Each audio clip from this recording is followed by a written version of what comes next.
ORR చుట్టుపక్కల real estate పెరిగినట్లు కూడా తెలుస్తుంది. ఏంటి సార్ దీనికి ప్రధాన కారణాలు మనం ఏమని చెప్పుకోవచ్చు?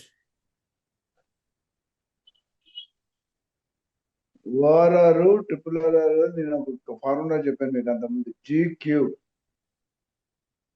క్యూబ్ అంటే గాడ్ గివెన్ గిఫ్ట్. ఓఆర్ఆర్ వచ్చిన తర్వాత హైదరాబాద్ రూపురేఖలు మారుతున్నాయి, మారబోతున్నాయి. 3 పర్సన్స్ రెండెన్స్ ఫ్యూచర్. ఎందుకంటే ఒకప్పుడు బంజారాహిల్స్, జూబ్లీహిల్స్ అడవి అనుకునేవాడు 40-50 years బ్యాక్.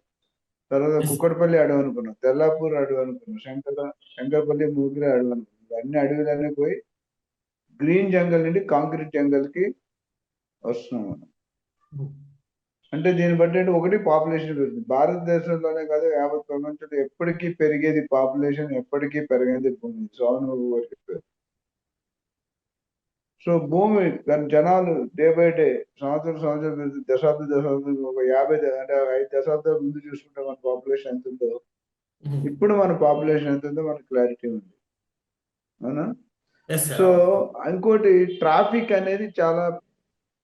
అనేది చాలా పెద్ద సమస్య.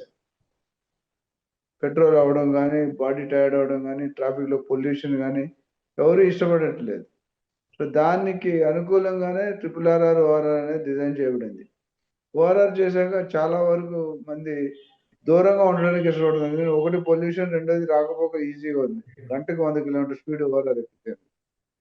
Different exit number 1, 2, 3, 4, 5, 6, 7 different exit numbers, different విలేజ్లకి 4 మూలలు. కొంపల్లి కావచ్చు, వరంగల్ హైవే కావచ్చు, విజయవాడ హైవే కావచ్చు, శ్రీశైలం హైవే కావచ్చు, అటు బెంగళూరు హైవే కావచ్చు, వికారాబాద్ హైవే కావచ్చు, ముంబై హైవే కావచ్చు. అంటే ప్రతి హైవే కూడా ఒక ఎగ్జిట్ పెట్టేశారు. ఓకే. కొన్ని దగ్గర